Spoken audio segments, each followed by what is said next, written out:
Hello students, today in this video we are going to discuss the two most frequently used models, may and might. You will get practice sets on these models in the next video. Hope you will get benefited. तो शुरू करते हैं बच्चों। मे और might के meaning में बहुत ज़्यादा फर्क नहीं होता है, बट इनके यूसेस जो है वो वैरी करते हैं। ठीक है, मे ऑकरेंसेस के या हैपनिंग्स के चांसेस को बढ़ा देता है मे का यूज़, और माइट का यूज़ जो है वो किसी भी ऑकरेंस या हैपनिंग के चांसेस को वो रिड्यूस कर देता है, कम चांसेस डिनोट करता है। ओके, जब हम विशेस एक्सप्रेस करते हैं या फिर परमिशन देते हैं तो वहाँ हम लोग मे का यूज़ करते हैं, याद रखेंगे आप लोग। मे और माइट का यूज़ पॉसिबिलिटी एक्सप्रेस करने के लिए हम करते हैं। For example, it may rain later so take an umbrella. जब हम ऐसा कहते हैं कि it may rain later so take an umbrella, यानी बाद में बारिश हो सकती है इसलिए छाता ले लो, तो बारिश होने के चांसेस यहाँ पर बच्चों कम हैं। ओके, इसलिए हम लोग माइट का यूज़ करते हैं। अगर हम कहें कि it may rain later so take an umbrella, तो वहाँ ऑकरेंस के चांसेस काफ़ी बढ़ जाते हैं। ओके, फॉर गिविंग परमिशन हम लोग मे का यूज़ करते हैं। You may have another cookie if you like, यदि तुम चाहो तो तुम दूसरी कुकी ले सकते हो। तो यहाँ बच्चों क्लियरली परमिशन दिया जा रहा है, और परमिशन देने के सेंस में हम लोग मे का यूज़ करते हैं फ्रिक्वेंटली। परमिशन मांगने के सेंस में भी, परमिशन लेने या मांगने के भी सेंस में हम लोग मे का यूज़ करते हैं। For example, may I borrow your pen please, may I borrow your pen please, क्या मैं आपकी कलम ले सकता हूँ। Okay, next, we can use may to express wishes. Wishes express करने के लिए हम लोग मे का यूज कर सकते हैं। ज़्यादातर ऑप्टेटिव सेंटेंसेस भी मे से ही स्टार्ट होते हैं। For example, may God bless you, may the new year bring you happiness, may you live long. Okay, next, we use may to speculate about past actions. ठीक है, यानी बीती घटनाओं के बारे में जब हम जिक्र करते हैं, ठीक है, तो वहाँ भी हम लोग मे का यूज कर सकते हैं। For example, she is late, she may have missed her plane, यानी उसे देर हो गई है, हो सकता है कि उसकी प्लेन छूट गई हो, मिस्ड हो गई हो पास्ट में। नेक्स्ट बच्चों, may and might both are use to express possibilities in future. There is a chance that something is true or there is possibility of something happening. Okay, तो बच्चों कई बार ऐसा होता है कि चांसेस होते हैं किसी भी ऑकरेंस के या किसी हैपनिंग के, किसी घटना के घटित होने के चांसेस होते हैं, उसकी पॉसिबिलिटीज़ होती है। ठीक है, तब हम लोग मे या माइट का यूज करते हैं। लेकिन ध्यान देने वाली बात यह है, नोटिसिएबल फैक्ट ये है कि स्पोकन इंग्लिश में मे से ज़्यादा माइट का ही यूज़ होता है, माइट का ही प्रचलन है। ओके, मे और माइट दोनों से ही हम एग्जाम्पल्स को समझेंगे। इट माइट रेन लेटर, बाद में बारिश हो सकती है। It is possible that it will rain, यानी पॉसिबल है, संभव है कि बारिश होगी। ठीक है, तो जब हम कहते हैं कि इट माइट रेन लेटर, ठीक है, तो बारिश हो सकती है। हालांकि हम लोग बहुत ज़्यादा श्योर एंड सर्टेन होकर के ये बात नहीं कह सकते कि बारिश होगी ही। Okay, because might expresses a weak possibility. ठीक है, माइट जो है वो वीक पॉसिबिलिटी को डिनोट करता है। Another example, I might go to the movies tonight, आज रात मैं मूवीज़ देखने जा सकता हूँ। ठीक है, दो आई एम नॉट श्योर, हालांकि मैं श्योर नहीं हूँ। तो यहाँ भी बच्चों इस सेकेंड एग्जाम्पल में भी माइट का यूज़ जो है वो वीकर पॉसिबिलिटीज़ को एक्सप्रेस करने, दिखाने के लिए किया गया है। Okay, next example is, I wouldn't talk to team right now, he may still be angry after his team lost, यानी मैं अभी टीम से कोई बात नहीं करूँगा क्योंकि उसकी टीम के हारने के बाद हो सकता है कि वो अभी भी एंग्री हो, अभी भी नाराज़ हो। ठीक है, there is possibility that he may still be angry. ठीक है, उसके एंग्री होने के चांसेस ज़्यादा हैं क्योंकि उसकी टीम जो है हार चुकी है। Next example, he is very good, in fact I think he may win the competition. वास्तव में वो बहुत ही बढ़िया है, मुझे लगता है कि वो कंपटीशन क्लियर कर लेगा या वो कंपटीशन क्लियर कर सकता है, because he has the ability and he is good in the stream. ठीक है, तो उसके चांसेस ज़्यादा हैं कंपटीशन को क्लियर करने के या विन करने के, जीतने के। ठीक है, तो इसलिए हम लोग यहाँ पर मे का यूज़ कर सकते हैं। Next example is she might be late because of the public transport strike. यानी पब्लिक ट्रांसपोर्ट स्ट्राइक चल रहा है, तो पब्लिक ट्रांसपोर्ट स्ट्राइक या हड़ताल के कारण से उसे देरी हो सकती है, वो लेट हो सकती है, बट वी कैन नॉट से इट श्योर एंड सर्टेन। ठीक है, हम लोग श्योर एंड सर्टेन होकर के इस बात को नहीं कह सकते। तो यहाँ हमने देखा कि माइट का यूज़ जो है एक वीकर पॉसिबिलिटी को एक्सप्रेस कर रहा है। बच्चों, मे का यूज़ हम लोग परमिशन देने के लिए करते हैं। For example, you may leave the table once you have finished your meal.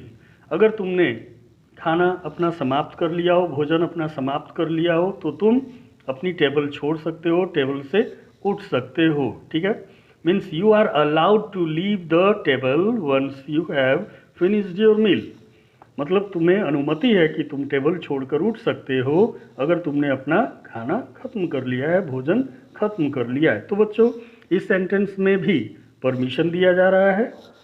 Next example is you may take only one brochure. Brochure means बच्चों विवरण पुस्तिका होता है। ठीक है, तो तुम्हें केवल एक ही ब्रोचर लेने का अधिकार है। You are allowed to take only one brochure. Okay, means here also a permission is being granted to someone that he is eligible to take only one brochure. Okay, next, if you have finished the exam you may leave the room। यदि तुमने exam finish कर लिया हो, तुम्हारी paper अगर complete हो गए हो, तो तुम रूम छोड़ करके जा सकते हो या रूम के बाहर जा सकते हो। You are allowed to do so और you are allowed to leave the room if you have really finish the exam. Okay, तो बच्चों इन तीनों ही एग्जाम्पल्स से परमिशन देने का बोध हो रहा है। ठीक है, नेक्स्ट ध्यान रखना चाहिए कि may not can be used to not give permission और to prohibit someone from doing something. जब हम किसी को किसी कार्य को करने से रोकते हैं, ठीक है, या हम उसे कोई परमिशन नहीं देते, तो ऐसे सेंटेंसेस में भी हम लोग मे नॉट का यूज़ कर सकते हैं नेगेटिव सेंटेंसेस में। For example, you may not park your car in front of the gate, means तुम इस गेट के सामने कार पार्क नहीं कर सकते। ठीक है, next, you may not take more than one brochure, यानी तुम एक से अधिक ब्रोचर या विवरण पुस्तिका नहीं ले सकते। ठीक है, you are not allowed to do this. Next, permission मांगने के लिए, to ask for permission, to seek permission, we use may. Can is use more frequently than may in spoken English, the may sounds more polite. बच्चों, spoken English में may से ज़्यादा जो है can का यूज़ होता है। ठीक है, लेकिन मे जो है वो ज़्यादा पोलाइटनेस, बहुत अधिक पोलाइटनेस को एक्सप्रेस करता है। ठीक है, इसलिए हम लोग मे का ही यूज़ करते हैं फॉर आस्किंग परमिशन। ठीक है, परमिशन मांगने के लिए। For example, may I sit next to you, क्या मैं आपके बगल में बैठ सकता हूँ? ठीक है, या बैठ सकती हूँ। मे I borrow your pen please, क्या मैं आपकी कलम ले सकती हूँ या ले सकता हूँ। मे आई यूज़ योर बाथरूम प्लीज़, क्या मैं आपके बाथरूम यूज़ कर सकता हूँ या कर सकती हूँ। बच्चों, मे का यूज़ जो है for seeking permission, it is more formal than any other modal. Next, might could also be used to request permission, but it sounds very old and is not very common. Okay, बच्चों, for seeking permission might का use जो है थोड़ा सा week पड़ जाता है। ठीक है, बहुत ज़्यादा इसका यूज़ जो है कॉमन नहीं है, इसलिए हम लोग मे का ही यूज़ करते हैं, because may is more formal. Typical occurrences या घटनाओं के बारे में बात करने के लिए हम लोग मे का यूज करते हैं, ठीक है। मतलब जो नेचुरल फेनोमेना की जब बात करते हैं या टिपिकल ऑकरेंसेस, मतलब वैसा होता है, नेचुरली वैसा होता है, ठीक है, चीज़ें वैसी होती हैं, ठीक है। तो इस तरह के सेंटेंसेस के लिए हम लोग मे का यूज़ करते हैं। May is used in academic language to refer to things that typically happen in certain situations। तो बच्चों एकेडमिक लैंग्वेज में मे का यूज़ जो है हम ऐसी चीज़ों को रेफ़र करने के लिए करते हैं जो कुछ सर्टेन सिचुएशंस में उनका होना संभाव्य होता है या संभावित होता है। फॉर एग्जाम्पल्स, जब हम कहते हैं drivers may feel tired if they do not take a break every 2 hours, okay. मतलब बच्चों कि ड्राइवर्स जो है वो थक सकते हैं यदि हर 2 घंटे पे वो ब्रेक ना लें, अगर वो कंटिन्यूअस फ्लो में अगर ड्राइविंग वो करते रहें, ठीक है, तो वो थक सकते हैं, ठीक है। तो this is a natural phenomena, okay, this is a typical situation. Another example, adults may find it difficult to sleep if they use technology before going to bed, okay।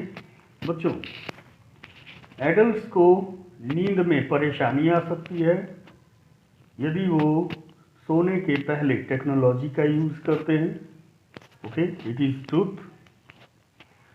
These tablets may produce serious side effects if not taken in the correct dosage, okay. बच्चों अगर इन tablets को सही खुराक या सही dosage के अनुसार नहीं लिया जाता है तो इनके प्रभाव जो है काफ़ी एडवर्स हो सकते हैं, इनके साइड इफ़ेक्ट्स हो सकते हैं, ठीक है।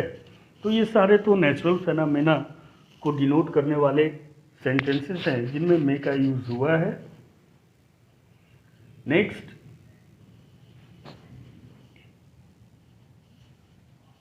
पास्ट एक्शंस को स्पेक्यूलेट करने के लिए, पास्ट एक्शंस की जब हम चर्चा करते हैं कि पास्ट में ऐसा हुआ होगा या वैसा हुआ होगा, ठीक है, but we are not sure, only on the basis of some conclusions or possibilities we can speculate about the past। There we have a structure to use in the sentences may plus have plus past participle, ठीक है।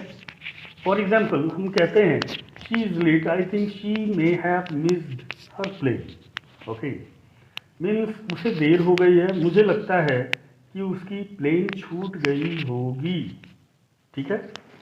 Past में ऐसा हुआ होगा उसके साथ कि उसकी प्लेन जो है मिस हो गई होगी जिस वजह से उसे देर हो गई, ठीक है। तो यहाँ पे बच्चों हम लोग स्पेक्यूलेट कर रहे हैं पास्ट एक्शंस के बारे में, पास्ट घटनाओं के बारे में कि ऐसा हुआ होगा जिस वजह से उसे देर हो गई या लेट हो गई। Next, it may have already been broken before you bought it, okay. हो सकता है कि तुम्हारे लाने के पहले ही ये टूट गया होगा, ओके। तो पास्ट के बारे में हम यहाँ भी स्पेक्यूलेट कर रहे हैं कि ऐसा हो गया होगा तुम्हारे लाने के पहले ही। Next, what was that noise, वो शोर कैसी थी। It may have been a dog outside our window, हो सकता है कि हमारे विंडो के आउटसाइड या बाहर जो है कोई कुत्ता होगा, ओके। तो यहाँ भी हम लोग पॉसिबिलिटी को एक्सप्रेस कर रहे हैं, पास्ट में पॉसिबिलिटी को एक्सप्रेस कर रहे हैं। Next, we use may to express wishes, wishes express करने के लिए हम लोग मे का यूज करते हैं। ज़्यादातर जो ऑप्टेटिव सेंटेंसेस आते हैं विशेज और कर्सेज वाले, उनमें भी हम लोग मे का ही यूज करते हैं। For example, may you both live a long and happy life together, okay. No doubt this is an optative sentence and it should be an exclamatory symbol at the end of the sentence, but you can see here a full stop, that is wrong. May the new year bring you love and happiness, this is also an optative sentence and it should also take an exclamatory symbol at the end, okay। May all your wishes come true, यानी आपकी सारी इच्छाएं पूर्ण हो। May the odds be ever in your favor, this is a cursing line, this is a cursing statement, okay। May the force be with you, आपको बल मिले आपको ताकत मिले। तो बच्चों ये सारे के सारे जो है ऑप्टेटिव सेंटेंसेस हैं जिनसे विशेज, कर्सेज, ठीक है, आदि का बोध होता है, और ऐसे सेंटेंसेस को जनरली हम में से ही स्टार्ट करते हैं। तो उम्मीद करता हूँ कि आपको मे और माइट के बीच डिफरेंसेस और इनके यूसेस के बारे में समझ में आ गया होगा। मिलते हैं अपने नेक्स्ट वीडियो में प्रैक्टिस सेट्स के साथ। मे और माइट के ऊपर आधारित होंगे वो प्रैक्टिस सेट्स। तब तक के लिए थैंक यू, बाय।